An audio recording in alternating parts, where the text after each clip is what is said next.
Lutter efficacement contre la pénurie d'eau en Mbuji-Mayi, chef-lieu de la province du Kasaï oriental, c'est l'objectif que s'est assigné l'ONG Les Cœurs et le met en action. Cette structure qui a 8 jours depuis 2012 en République démocratique du Congo, précisément à Kinshasa, se lance dans la fabrication de réservoirs d'eau pouvant permettre aux ménagères de stocker de quantités importantes de cette denrée de première nécessité. Mbuji-Mayi étant confronté par cette crise à eau, l'ONG Les Cœurs et le met en action séjourne sur place pour former une équipe technique qui va exécuter les travaux de fabrication des citernes dans la ville de Mbuji-Mayi. Bien avant la formation, le président de l'ONG pour la région du Grand Kasaï, Guylain Chibassou, a fait la présentation de l'équipe venue de Kinshasa pour tenir ses assises. Deux grands points. Le tout premier point, c'est la présentation générale de l'organisation non gouvernementale Heart and Hand in Action, cœur et main en action.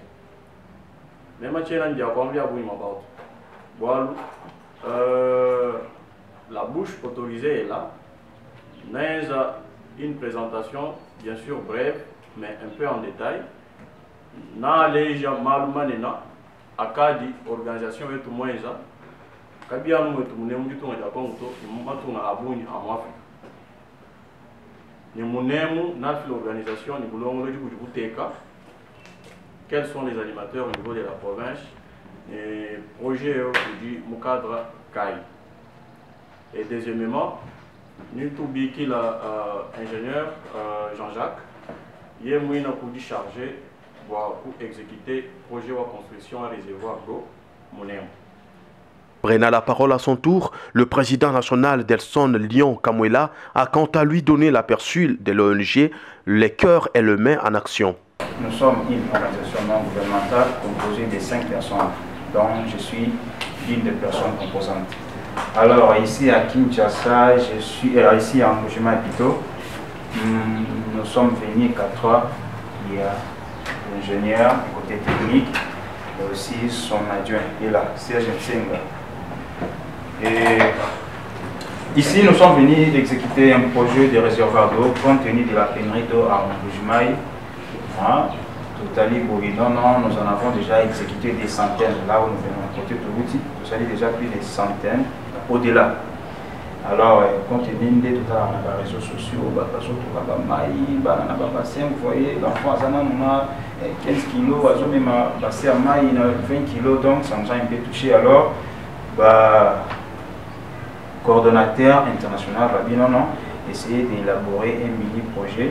Il y a pour ça là-bas un réservoir chez nous. Alors nous avons élaboré le projet, nous l'avons soumis, nous avons défendu le projet et le projet a été accepté. Et maintenant là, nous sommes venus pour l'exécution du projet. On ne saura pas être tantôt au four, tantôt au moulin. C'est pour cela l'ingénieur Aye Awa, pour former Batouya Awa. Ce sont ces gens-là qui vont rester exécuter le projet. Puis surtout ça, il y aura le pro là-bas, échantillon seulement.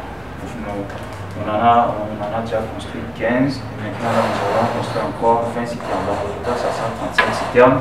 Celui aussi ici à Mo, il y a parmi les gens qui sont ici, qui sont ces gens-là, c'est qualifié pour la responsable pour exécuter ces projets-là.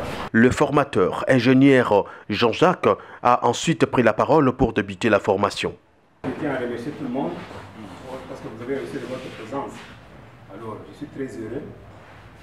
Je pense que tout a déjà été dit par mes prédécesseurs. Notre souci, c'est quoi?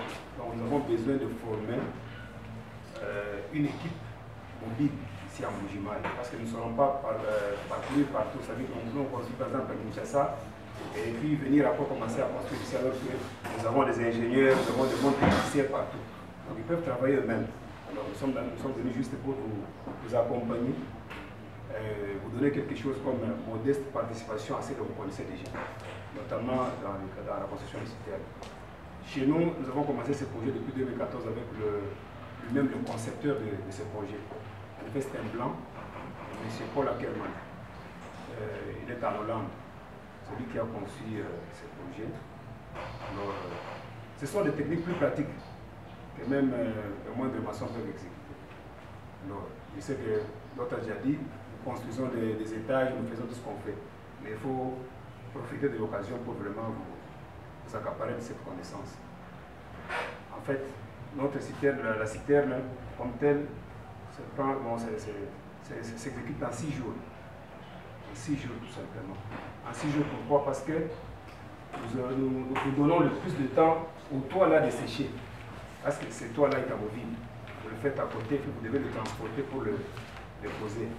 Alors c'est pourquoi nous faisons. Mais en principe, c'est 4 jours. Si vous voyez, il y a 4 jours. Il y a 4 jours. Donc, si nous disons 6, c'est par rapport au temps de séchage. Il faut laisser le toit puisse se sécher. Retenez que l'objectif poursuivi par cette ONG est très bien accueilli par les Est-Kassaïens qui peinent pour avoir l'eau.